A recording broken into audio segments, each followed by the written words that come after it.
Estuvimos en un retiro de Semana Santa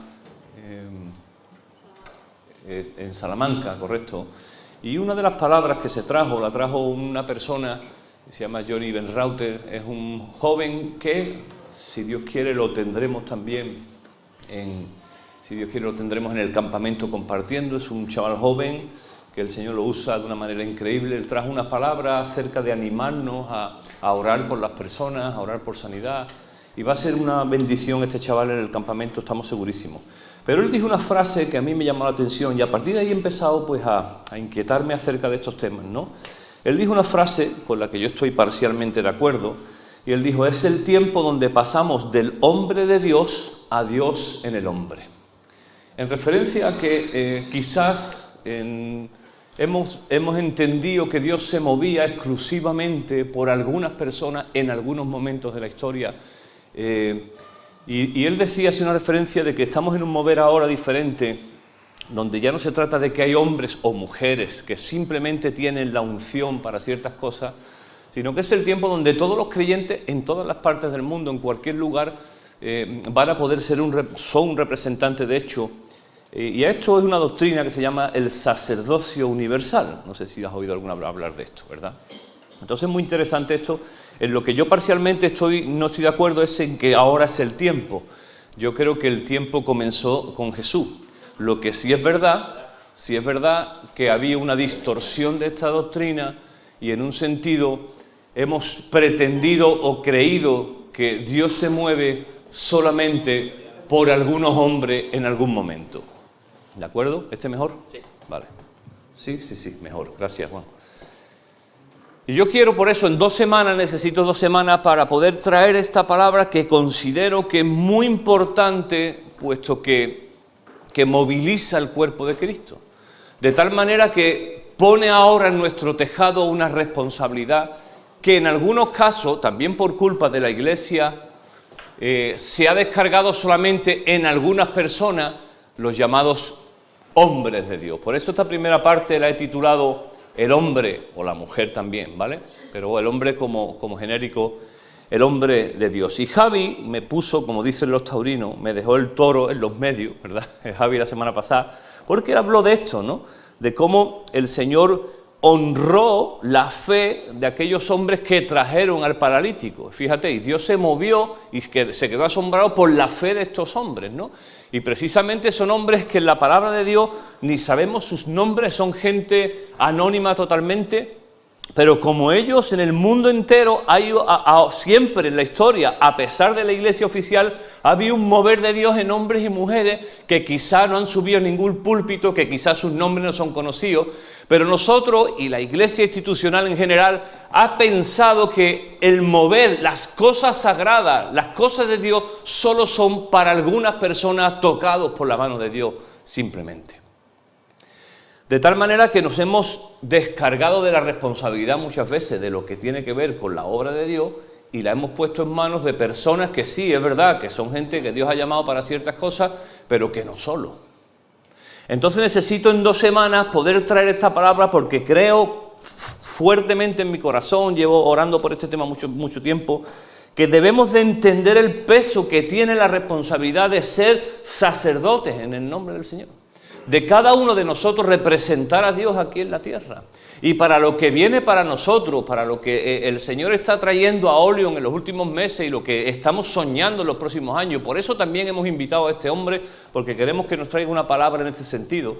Para lo que va a suceder en los próximos años, seguramente, en Olion, todo el mover que Dios está trayendo, la obra nueva en el Ajarafe, en las casas de vida, todo lo que va a acontecer en el futuro, y que ya está pasando, necesitamos entender esto.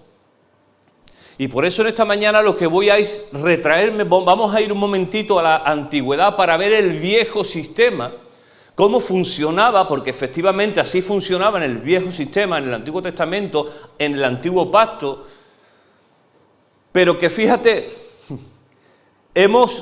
cuando viene Cristo, lo vamos a ver todo esto, pero cuando viene Cristo marca una línea diferente y dice, a partir de ahora las cosas ya no serán así. Sin embargo, la Iglesia sigue en parte viviendo en ese antiguo sistema. En muchos casos la Iglesia, y perdóname la expresión porque te va a sonar un poquito duro, la iglesia oficial, como quiera llamarlo, la histórica, en muchos sentidos ha robado al creyente la oportunidad de ser un sacerdote. Porque ha puesto en manos de hombres llamados, ungidos, como quieras llamarlo, esta realidad que por la cruz de Cristo está llamada a todos los creyentes. Y con la reforma de Lutero volvió a poner esto, ¿verdad? Lutero, Dios fue usado por Dios, con sus errores también, como humano que era, pero una de las cosas que trajo la reforma fue precisamente esto, ¿no? El entender que la responsabilidad de la obra de Dios en la tierra no está descargada simplemente en lo que son los llamados los hombres y las mujeres de Dios. Y por eso te digo que tenemos que irnos al principio, entender el porqué de esto, debemos de tomar referencias del pasado, porque como te digo, con el nuevo pacto que Jesús trae, todo esto cambia, pero nosotros seguimos viviendo en algunos aspectos en ese viejo pacto, esperando que Dios levante hombres y mujeres especiales, con una unción especial, que sí, que las hay, pero que en algún sentido nosotros nos hemos descargado de esa responsabilidad, diciendo, no, esto es cosa de los hombres y las mujeres de Dios, esto es cosa de los pastores, esto es cosa de los ministerios. Y estamos en un nuevo pacto, pero viviendo todavía bajo esa doctrina que en aquel tiempo estuvo bien, fue lo que Dios determinó, pero que ahora ya no sirve. Fíjate que la palabra sacerdote habla de una persona que se dedica a las cosas santas. De ahí viene la palabra sacerdote. El sacerdocio tiene que ver también con cualquier religión, porque desde el principio de la historia del hombre, y ahora lo veremos desde la caída, el hombre, en un intento de acercarse a Dios, determinó, buscó, como quieras llamarlo, y Dios también puso, a hombres y mujeres que pareciera ser que solamente ellos tenían esa conexión con lo sagrado. De tal manera que hay una división marcada entre lo que es santo y lo que es profano. Nosotros les llamamos lo que es de Dios, y le hemos puesto también un adjetivo muy gracioso, y lo que es del mundo. Como si fuera, ¿no? Es que esto es de Dios y esto es del mundo. Esto es mundano. Y por tanto hay una línea entre lo sagrado y lo mundano, y nuestras vidas también se han dividido en eso. De tal manera que cuando el domingo venimos aquí, entonces estamos en las cosas santas. Pero cuando estoy en mi trabajo, en mi casa, en mi estudio, tomándome un café con unos amigos, esto ya no es tan santo. Y entonces hemos dicho, bueno, para lo santo vamos a buscar a hombres y mujeres que nos administren lo santo.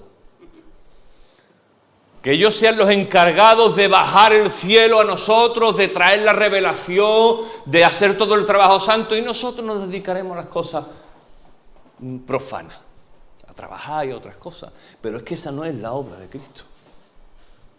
Fíjate que en el principio, en Génesis, nos vamos a remontar al principio. Vamos a hacer un repaso un poquito del Antiguo Testamento, obviamente sin meternos en tanto profundidad, porque no tenemos tiempo, pero sí vamos a ver varias lecturas.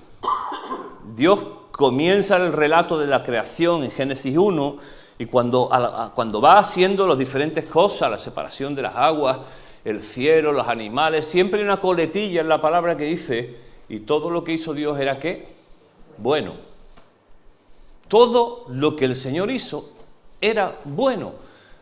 La tierra, el agua, los animales, la creación, los periodos de... Todo dice que todo lo que Dios hizo era bueno. Pero cuando crea al hombre, es el único que le pone un pero. Crea al hombre y dice, no es bueno que el hombre esté solo, ¿no? Entonces imagínate a Adán, que el hombre estaba allí paseando en su soledad. No sabemos la temporización de todas estas cosas, y allí veía a la cebra con el macho y la hembra, y decía, ¿por qué? Y el mono con la mona, y Dios dice, es que no puede ser, necesita un igual, ¿no? Entonces Dios crea a la mujer también, obviamente desde el relato de la creación exhaustivo, y entonces imagínate, y ahí Adán se levanta del sueño y ve un pibón, claro, el único pibón que había, porque no había otro. Y ve allí a Eva y se enamora perdidamente, ¿no? Obviamente, ¿no? Y ya sabéis lo que ocurre, ¿no?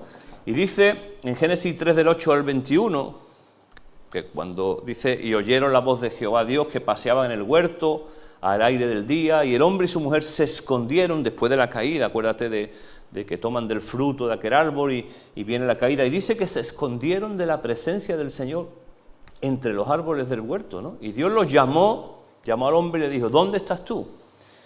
Y él respondiendo, oí tu voz y tuve miedo. El miedo se introduce por el pecado, el temor se introduce en la creación, se introduce por el pecado, pero no solamente el temor, lo que más al detalle de esto es que se introduce el temor a Dios.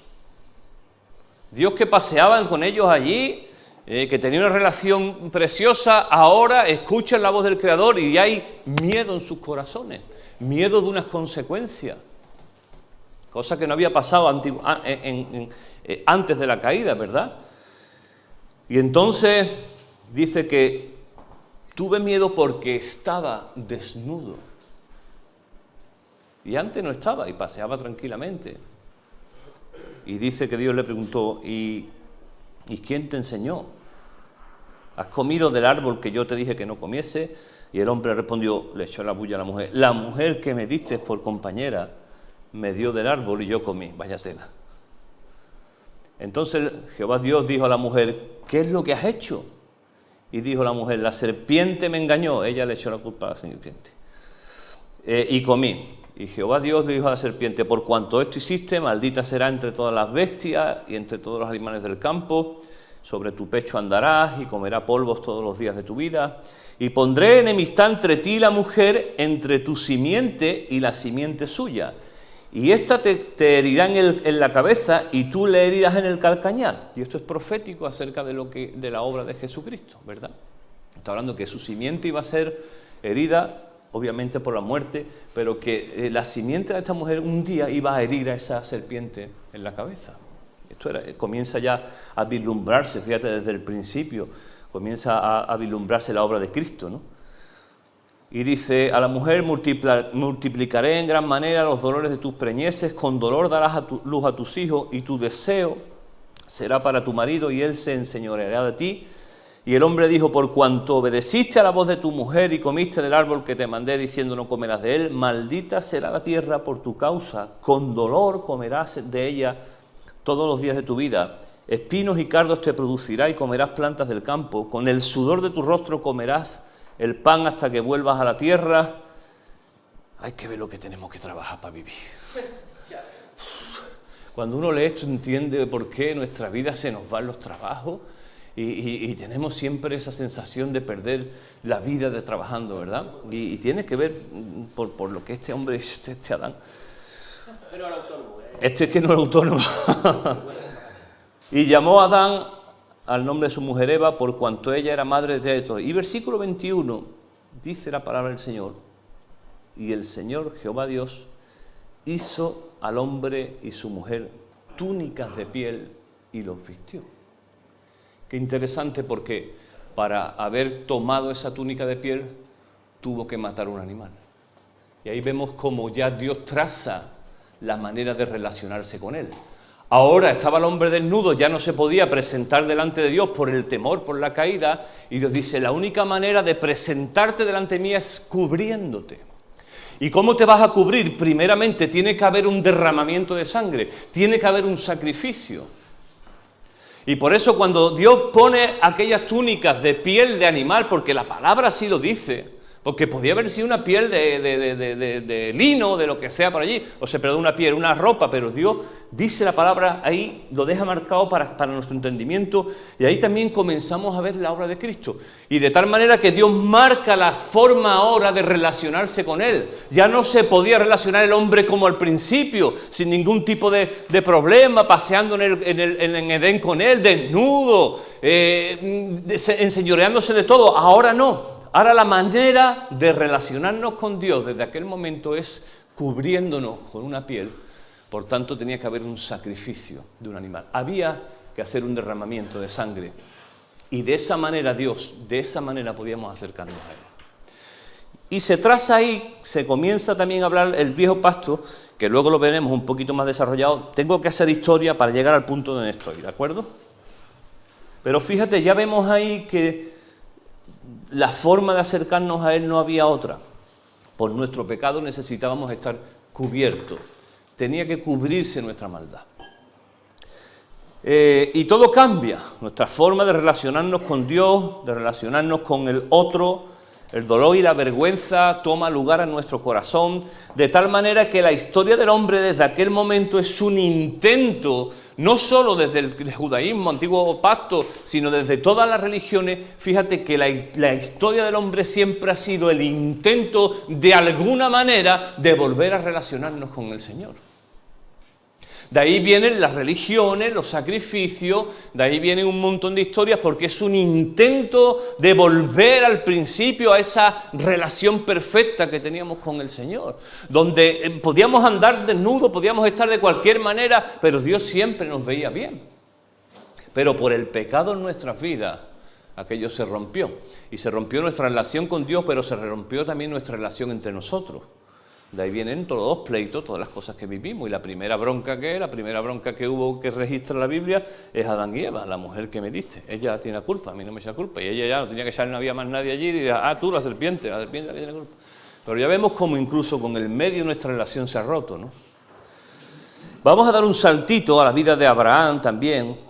Ya sabéis, padre de la fe, y Dios elige a este hombre, lo decide que este hombre sea el padre de una gran multitud, que sería después el pueblo hebreo. Y en Génesis 14, 18 al 20, vemos también, volvemos a vislumbrar, vemos como una ventanita que se abre de un personaje misterioso que se llama Melquisedec, ¿de acuerdo? Y entonces la palabra de nuevo, porque es muy interesante, porque todo el Antiguo Testamento es como que se abren ventanas donde se deja ver al Mesías.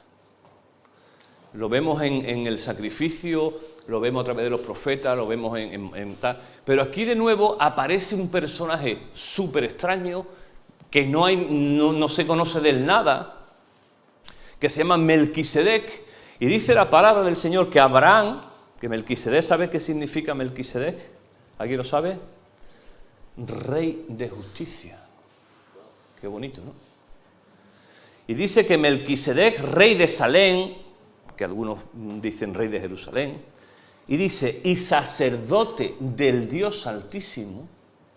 Todavía no estaba establecido la ley, todavía no se había designado las familias sacerdotales, que los veremos ahora, pero fíjate, ya había una persona que no conocemos nada de él, solamente lo vemos aquí citado y lo vemos luego también en hebreo, donde se vislumbra que esta persona es un tipo de Cristo, porque dice que era sacerdote del Dios Altísimo.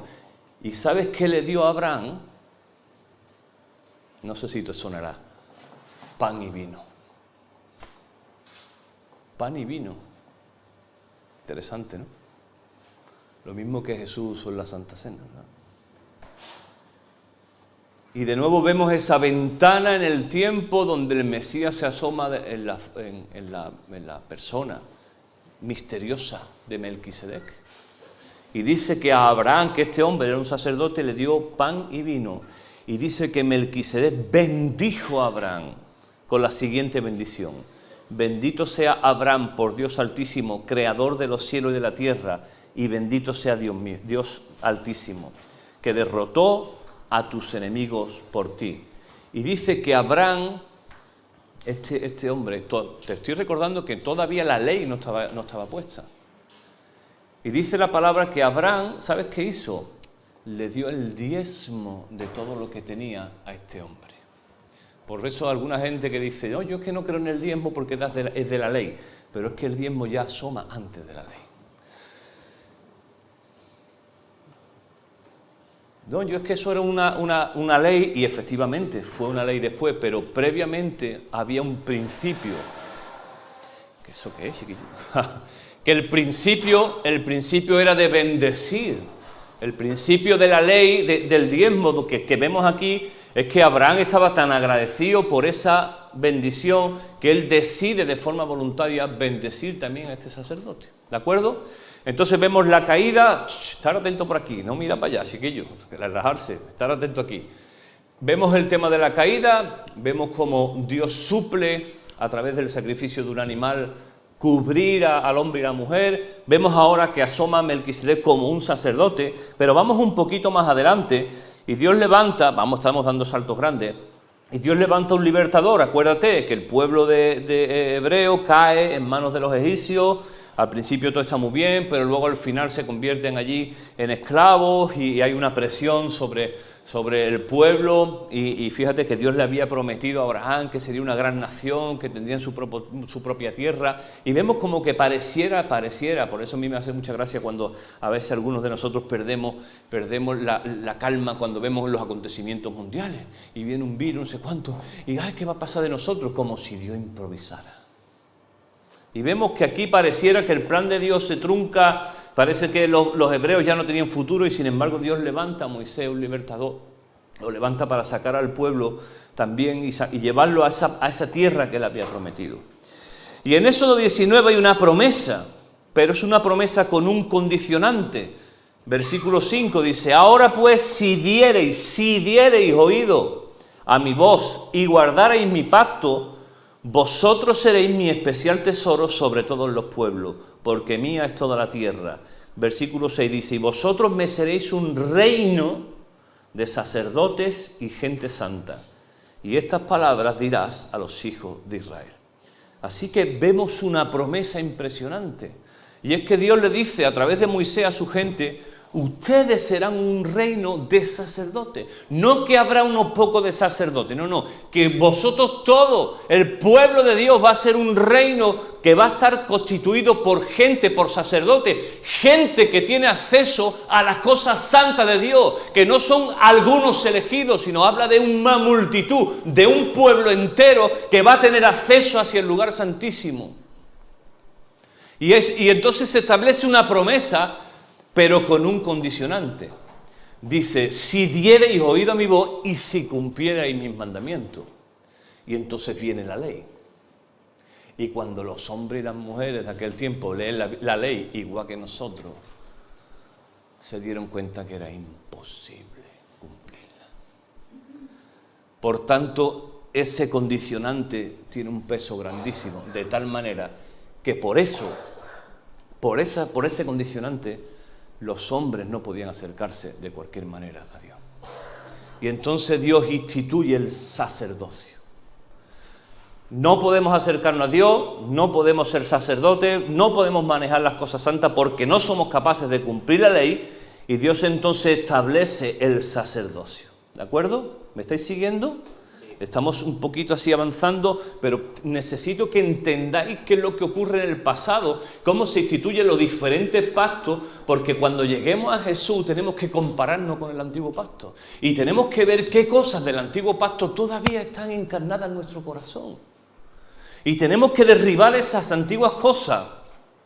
Necesitamos entender que lo nuevo de Dios, lo que viene con Jesús, destruye totalmente eso.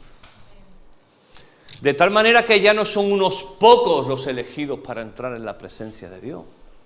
Pero lo veremos la semana que viene. Entonces dice la palabra en Éxodo 28, hay una descripción. Dios levanta, dice: mira, no podéis acercarse, pero voy a de alguna manera echaros una mano, voy a permitir que algunos hombres sean los ahora encargados de manejar estas cosas. Y entonces Dios levanta de la familia de Aarón a los sacerdotes. Y Dios describe incluso las vestiduras, ¿verdad? Y hay toda una enseñanza, que no vamos a entrar en eso porque es una enseñanza súper profunda, donde cada parte de las vestiduras también es una parte profética que tiene que ver con Cristo. Pero no vamos a entrar porque eso es un estudio muy grande y no pretendo dar un estudio. ¿De acuerdo? Entonces en Éxodo 28 tú lo puedes buscar ahí. Y incluso en Éxodo 40, un poquito más adelante, Dios le da las instrucciones, y luego vemos el libro de Levítico, donde todas las leyes son claramente dadas y donde también se determinan las responsabilidades. Por ejemplo, en Números 18 Dice, luego el Señor le dijo a Aarón, tus hijos y tus parientes de la tribu de Leví serán los responsables de cualquier ofensa relacionada con el santuario, pero solo tú y tus hijos son los responsables de las faltas relacionadas con el sacerdocio. Trae a tus parientes de la tribu de Leví, a tu tribu patriarcal, para que te ayuden a ti y a tus hijos a realizar los deberes sagrados delante del tabernáculo. Sin embargo, cuando los levitas realicen los deberes asignados en el tabernáculo, deberán de tener cuidado de no acercarse a los objetos sagrados ni al altar. Si lo hacen, tanto tú como ellos morirán. Fíjate que Dios establece las reglas del juego. Y dice, mira, no podía acercarse de cualquier manera. Solamente va a haber algunos momentos al año, algunas cuestiones donde esta gente van a poder acercarse y solamente una vez al año, un solo hombre, el sumo sacerdote, podrá entrar hacia el lugar santísimo para expiar por sus pecados y por los del pueblo. Imagínate. Solamente un hombre al año podía atravesar ese velo de la presencia de Dios.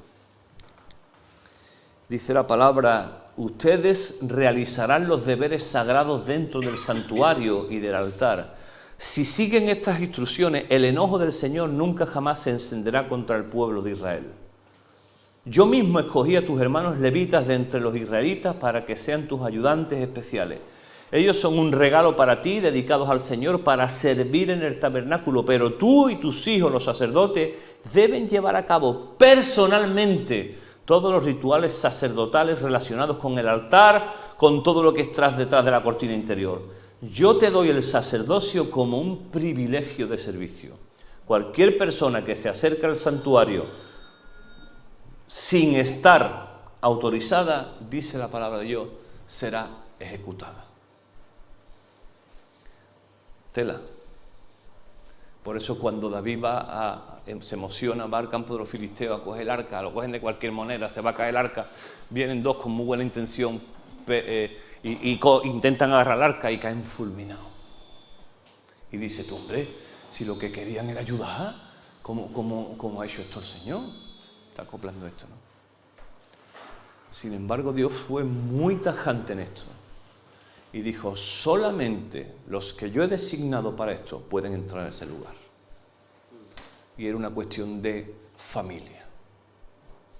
Y a lo largo de la historia de la palabra vemos que había sacerdotes que eran muy íntegros, pero vemos también que algunos eran unos sinvergüenza, porque entre otras cosas no tenían que trabajar, sino que ellos vivían de las ofrendas, vivían de lo que el pueblo traía. De tal manera que ellos solo se dedicaban a lo santo. Estaba instituido por Dios, eran las reglas del juego. Pero tú imagínate, y vemos por ejemplo a Josué, que está en la puerta del tabernáculo, que él no era de aquella familia, pero dice la palabra del Señor que Josué esperaba sentado hasta que Moisés terminaba. Y yo veo ahí un tipo del creyente que quiere más de Dios, pero no se le permitía porque no era de la tribu. Y dice la palabra del Señor que Josué aguardaba en la puerta del santuario hasta que Moisés salía por fuera. Y yo me imagino a este hombre, a este Josué, diciendo, ¿qué habrá detrás de esa cortina? Porque cuando sale Moisés de esa cortina hasta su rostro cambia. Yo no sé, pero yo creo que intentaría poner el oído por lo menos para escuchar lo que estaba pasando en aquel lugar. Pero solamente un hombre podía atravesar ese lugar. Esas eran las reglas del juego, porque no estábamos cubiertos. Estábamos en nuestra desnudez por el pecado. Y si tú querías de alguna manera llegar a Dios, tenía que ser a través de los sacrificios.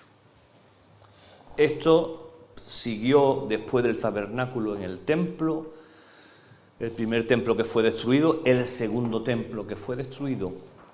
Y ponme una noticia que hay ahí, por favor, Juan. Esto es una noticia. Judíos ortodoxos se preparan para el tercer templo de Jerusalén. Un grupo de sastres confecciona los trajes sacerdotales según el relato de los libros sagrados. Serán para medio centenar de judíos ultra ortodoxos, descendientes de Aarón, que confían en convertirse en sacerdotes del tercer templo de Jerusalén cuya construcción es uno de los más viejos anhelos del judaísmo. Siglo XXI, los judíos todavía están viviendo en ese pacto, esperando que el tercer templo se cumpla, y entonces ya está designado, ya han buscado a los descendientes de Aarón, ya los tienen designados, los tienen preparados, y dice que hasta la ropa sacerdotal ya está preparada. Paréntesis, eso será una de las señales de la venida de nuestro Señor Jesucristo. Fíjate, el viejo pacto todavía está en algunas personas viviéndose. Pero la noticia de esto gorda no es esta, es que todavía muchos de nosotros, en muchas iglesias, en muchos ministerios están viviendo todavía bajo ese pacto, donde se piensa que algunos solo son los ungidos. De manera que hay como una estirpe de gente que piensan que el mover de Dios y las cosas sagradas son solo para unos pocos. Los elegidos, los preparados, como quieras llamarlo. Y por eso tenemos una iglesia endémica que no cumple con el sacerdocio universal, puesto que todavía estamos esperando que algunos lo hagan por nosotros. Todavía estamos, muchos de nosotros, en ese paradigma de que las cosas santas solo las manejan los hombres santos, entre comillas. Interesante, ¿no? Algunas ramas del cristianismo, por ejemplo la católica, todavía viven esto, porque incluso la ropa de los sacerdotes son especiales. Todavía hay un diseño porque los sacerdotes tienen que tener una ropa especial para oficiar un momento especial, ese momento santo. Pero en algunos púlpitos todavía también te piensas que los hombres de Dios tienen que ir con su corbata. Fui a predicar un día en una iglesia y me dice, hermano, aquí no se sube nadie sin corbata. Yo iba, como siempre, voy en corbata, que ustedes me ven en corbata siempre a mí. Y yo miré la iglesia, gente normal, una iglesia bonita. Y yo le dije, mira, las corbatas están por encima. ¿De qué color me las pongo?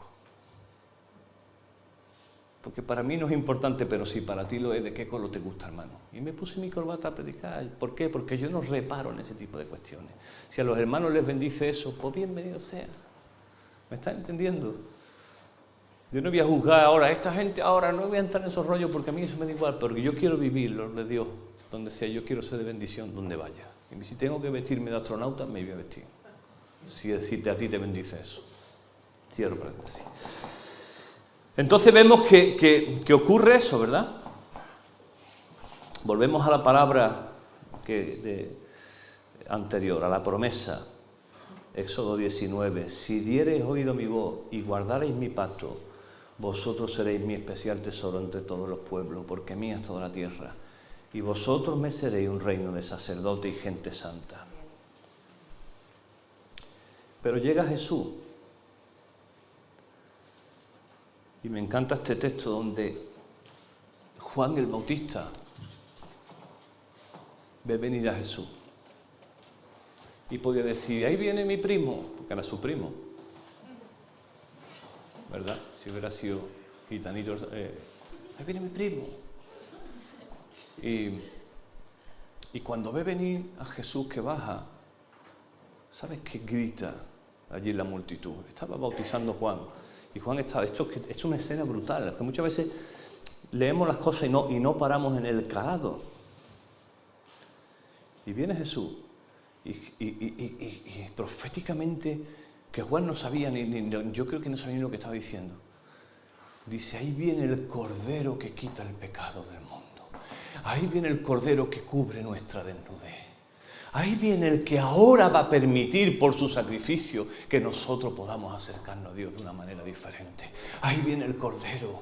Aquel animal que en un principio tuvo que matar al Señor, ahora la mano de Dios tiene que caer sobre ese Cordero para que tú y yo hoy podamos entrar a ese lugar santísimo. Ya no es una vez al año. Ya no es un solo hombre. Ahora cualquier creyente en el mundo entero, en cualquier momento de la historia, puede tener acceso directo a la presencia de Dios y cruzar hasta el lugar santísimo. Leía un detalle precioso que me encantó. ¿Sabes que cuando el Señor fue crucificado, qué ocurrió en el templo? ¿Alguien lo sabe? ¿Qué se rompió? ¿El qué? ¿El qué? El velo se rompió de arriba abajo, ¿verdad? De arriba abajo. De arriba abajo, no de abajo para arriba. No fue algo que los hombres hicieran. Se rompió de arriba abajo. Fue la mano de Dios abriendo el velo. Cuando yo te digo la palabra velo, ¿a ti qué te sugiere? ¿Qué te sugiere un velo? Algo liviano, ¿no? Sencillo, ¿no? Algo, ¿no? Un velo. Uno dice, bueno, es una cortinilla, ¿no? De estas, ¿no? Fíjate que el historiador Flavio Josefo dice que ese velo era una cortina que tenía 20 metros de altura y un grosor de 10 centímetros. Dice Flavio Josefo que si se ataran 2 caballos a cada punta y estiraran, no eran capaces de partirlo. Se necesitaba 70 hombres para bajarlo y plegarlo y cambiarlo. 70 personas se necesitaban para bajar ese velo. Y eso habla de la dimensión de la obra de Cristo, de que no era una cuestión humana, sino que Cristo con su sacrificio, el Cordero, ponme la foto del Cordero, porfa, Juan, la foto del Cordero. El Cordero que vino, que fue sacerdote y rey a la misma vez. De tal manera que en Cristo se cumple su sacerdocio, pero Él fue la ofrenda. La diferencia entre nosotros, que nosotros somos sacerdotes, y nuestra ofrenda ahora igualmente somos nosotros. Por eso dice Romanos 12:1. Les ruego que entreguen su cuerpo a Dios por todo lo que Él ha hecho a favor de ustedes, que sean sacrificio vivo y santo. La clase de sacrificio que a Él le agrada, esa es la mejor forma de adorarlo. De manera que cuando usted y yo entregamos nuestros cuerpos, nuestras vidas al Señor, esa es la adoración que más le agrada al Señor. Mucho más que cuando venimos aquí a leer la pizarra, a ver las canciones, mucho más. Porque aquí venir y cantar está muy bien, y lo hacemos y es una bendición en la familia de Dios, muy bien, pero el sacrificio que Dios mira al final, primeramente es el sacrificio de Cristo, por el cual ya no nos miraría de ninguna manera, pero a Dios también le agrada ahora que nosotros mismos seamos una ofrenda viva. Pero la diferencia es que antes nosotros podíamos ir con la ofrenda hasta la puerta, dejarla allí, y entonces un hombre santo cogía la ofrenda, entraba, la sacrificaba, y decía, esto por fulanito, ¿vale? Y decía Dios, bueno, vale, está bien, pero ahora ya no. Ahora se abre el velo y la ofrenda entra directamente hacia el lugar santísimo y te presentas delante de Dios y le dices, Señor, perdóname. Ahora el sacerdote tuyo entra directamente con tu vida y tú tienes acceso a esa presencia de Dios, decirle, Señor, sáname, perdóname, renuévame, haz conmigo lo que tengas que hacer. La ofrenda ahora pasa. De tal manera que entonces ya el sacerdocio no es una cosa de algunos elegidos, los mejores, los más preparados, los ungidos, sino que cualquiera de los que tenemos esta bendición de haber sido sanados, de haber sido restaurados, de haber sido salvados por Cristo, ahora cualquiera de nosotros, escúchame, podemos manejar las cosas santas. Ya no hace falta que venga el superungido, sino que cualquiera de nosotros, y lo experimentamos el domingo pasado, cualquiera de nosotros podemos orar por los demás y bendecirlos y traer una bendición de parte de Dios para las personas. Por eso Paulita, que está aquí, que lleva muy poquito tiempo en el Señor, pero ella cuando va a su universidad puede acercarse a una de las niñas y decirle, ¿me permite que ore por ti? Porque ella ya tiene acceso a las cosas santas por Cristo en ella. Y ya no dice ella, espérate que voy a llamar al pastor, que está allí en su casa ahora haciendo otras cosas. Voy a llamarlo y ahora viene el pastor, mira, ¿puedo orar por mi amiga? No. Paulita puede poner sus manos en la mujer y decir, quiero bendecirte en el nombre de Jesús. ¿Me estás entendiendo? Y claro, eso cambia la perspectiva totalmente. Porque entonces usted y yo ya no venimos nada más aquí a calentar sillas, perdóname. Sino que en cualquier lugar donde usted está, usted es un sacerdote. Y ahora lo correcto sería decir una sacerdota, ¿no? Por el rollo este del lenguaje inclusivo, sacerdote y sacerdota. Sacerdotisa, ¿no? Sacerdota.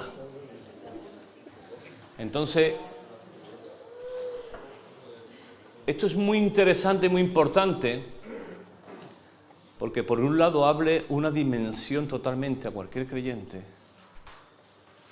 pero por otro lado también carga en nuestras vidas la responsabilidad de que ahora yo, donde esté, donde Dios me lleve, en mi trabajo, aquí en la iglesia, en la cafetería, en la obra social, en mis estudios, yo soy un sacerdote. Yo tengo acceso ahora a las cosas santas. Yo puedo manejar las cosas de Dios. Yo no necesito tener una mega unción para eso. Ahora bien, y lo hablaremos la semana que viene, es verdad que Dios establece los ministerios, trabajos específicos, llamados, por supuestísimo, eso nadie lo quita. Pero lo que sí el nuevo pacto trajo, el Cordero que quita el pecado del mundo, es que ahora nosotros ya estamos vestidos por la sangre de Cristo. Y tú y yo, amados míos, podemos acceder hacia el lugar santísimo sin ningún tipo de problema. ¿Te imaginas el cambio que significa eso? ¿Te imaginas la revolución para el hombre, para la mujer, el poder acceder a las cosas de Dios?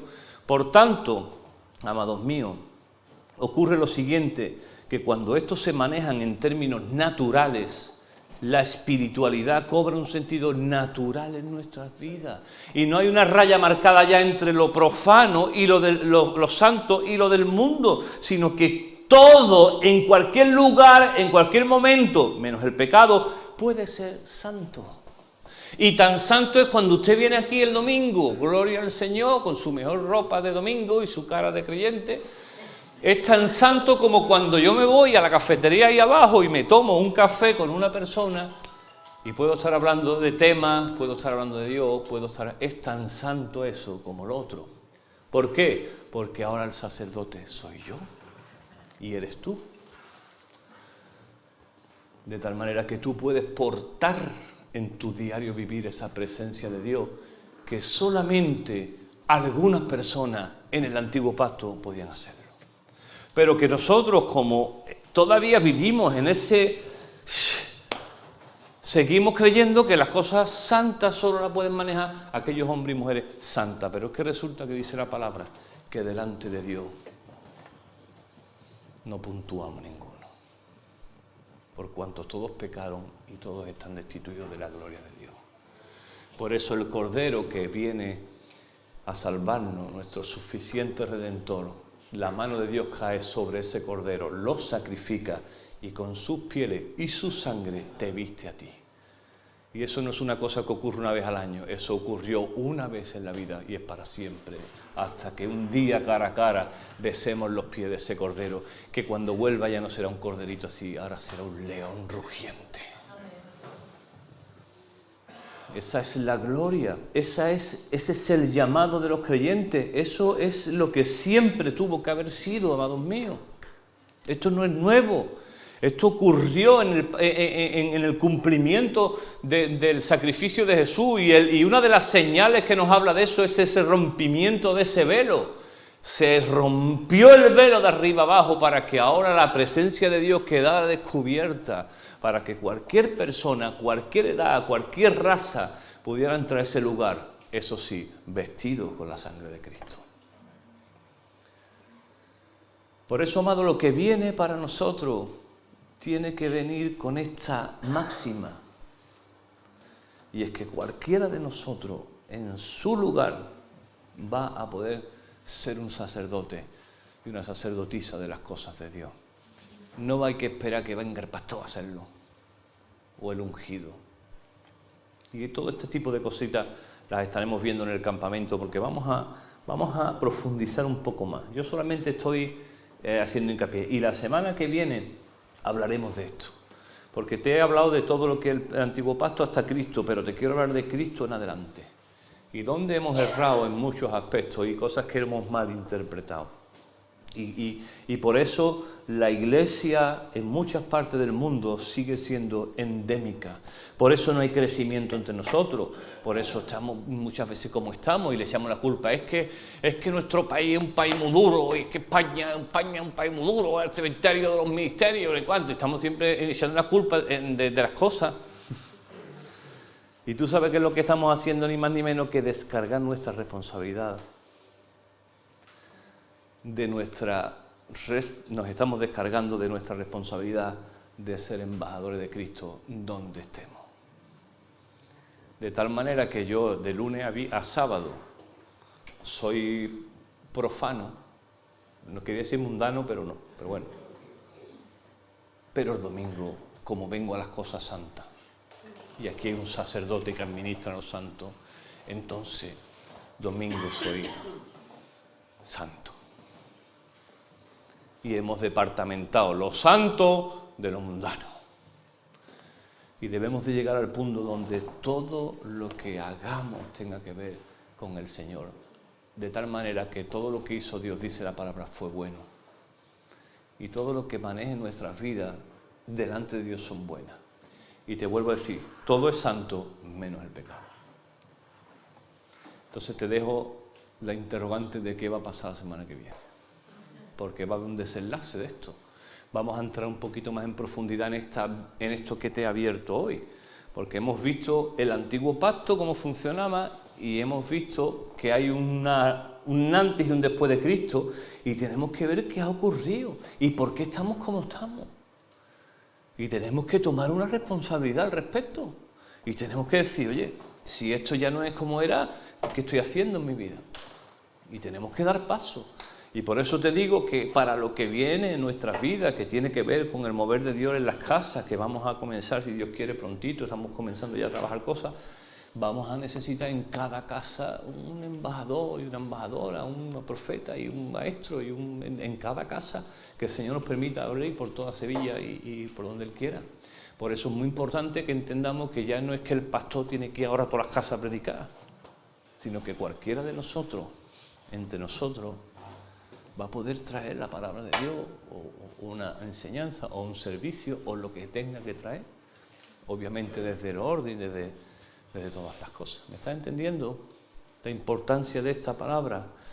Y por eso te dije, estoy parcialmente de acuerdo con lo que dijo este hombre. Ahora es el tiempo, ya no es el tiempo del hombre de Dios, sino es el tiempo de Dios en el hombre. Siempre ha sido ese tiempo. Lo que pasa es que nosotros no lo hemos entendido, no lo hemos querido vivir. Y ha sido más cómodo para nosotros que seguimos viviendo bajo el pacto antiguo, y algunos hombres y algunas mujeres sean los que hagan el trabajo, y yo me conformo con ir el domingo y ya está.